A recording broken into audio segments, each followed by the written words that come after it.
As an adult piano student, you may think that the only way you can improve is when you're sitting at your keyboard.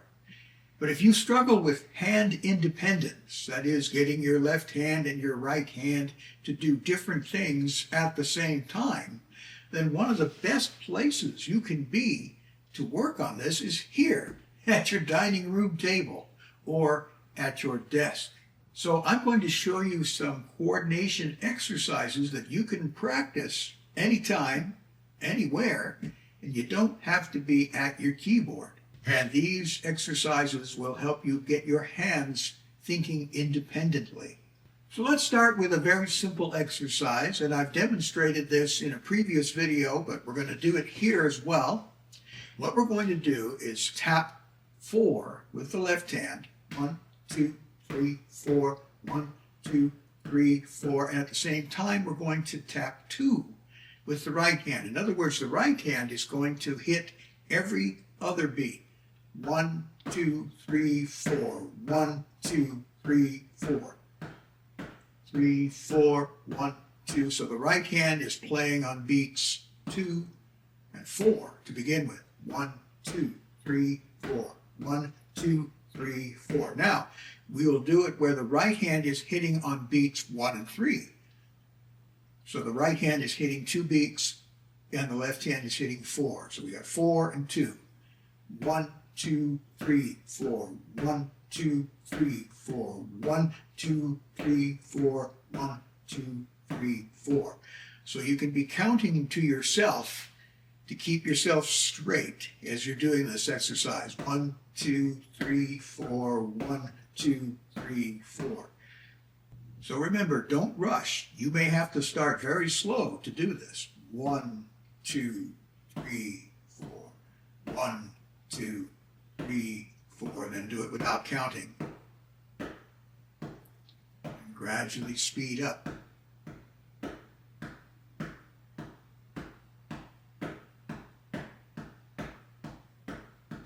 And don't forget, let's switch it up. Now the right hand is going to hit 4 beats while the left hand hits 2.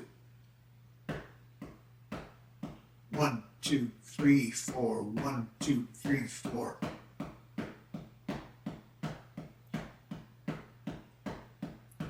So you've got 4 beats going in the right hand and 2 in the left.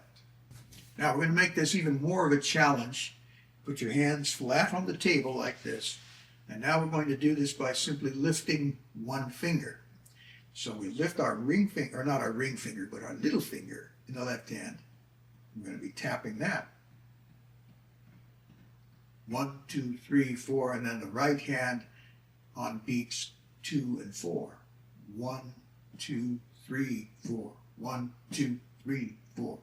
This is going to give your fingers a workout. It's very similar to the finger exercise video that I did a long time ago that many of you have watched.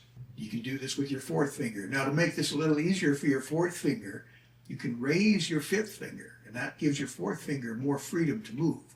When you keep all fingers down, that 4th finger can really be a challenge. Your hands aren't really built for this 4th finger to be moving independently. So we lift the 5th finger, and now the 4th finger can move freely. So we have 1, 2, 1, 2. Or the other way around. 1, 2, 3, 4. 1 and 2, 3, 4, and so on. I can even feel it just doing just that little bit. So remember, we're not trying to strain here. We don't want any pain or extension involved. Keep your hands as relaxed as you can. 3rd finger is a little easier. 1, 2, so you do 4 in the right hand. 1, 2, 3, 4. 2 in the left. 1, 2, 1, 2, 3, 4. 1, 2, 3, 4. And then you can do it with your, what is this? This is finger number 2. Anyway, you get the idea. And you can even do it with your thumbs.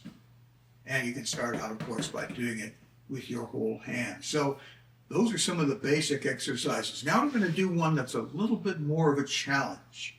And maybe you've tried to do this or you wonder how this could be done. 2 beats in one hand versus 3 in the other. So you got 2 against 3. This is a little bit more advanced now. But there's a way to do this. There's a specific rhythm that you can play between the two hands. And I'm going to play it for you very slowly. So you hit the hands together, and then left, right, left, and then back together again.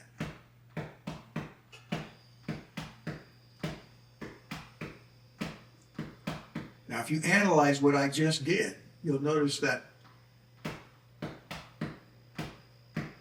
the left hand is playing 3, the right hand is 2. So the left hand's tapping 3, the right hand's tapping 2. In order to get it to work like that, hands together, then left, right, left, together, left, right, left, together, left, right, left.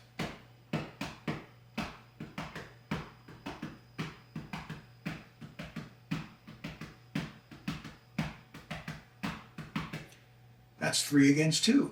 Now we can do it the other way. Together, right, left, right. Together, right, left, right.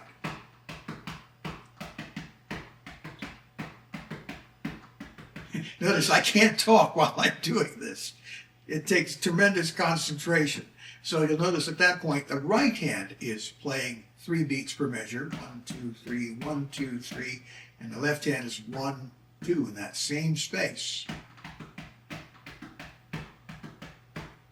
Together, right, left, right, together, right, left, right.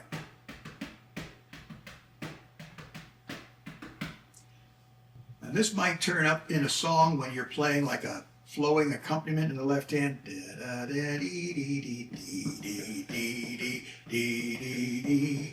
Obviously, I can't demonstrate it now because I'm not at a keyboard.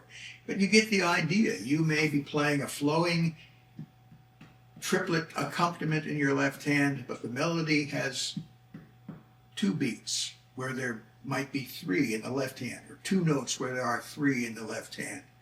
And so now you can coordinate them.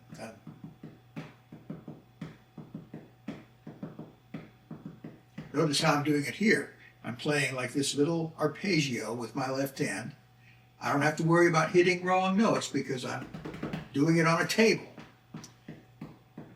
1, 2, 3, 1, 2, 3, 1, 2, 1, 2. Dum, bum, bum, bum, bum.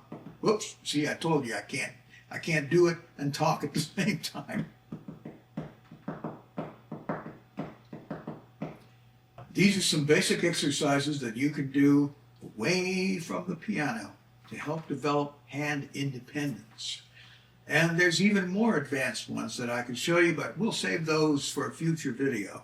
Be sure to like the video, subscribe to the channel if you haven't done so already. If you'd like to support my channel, you can buy me a coffee or you can become a patron.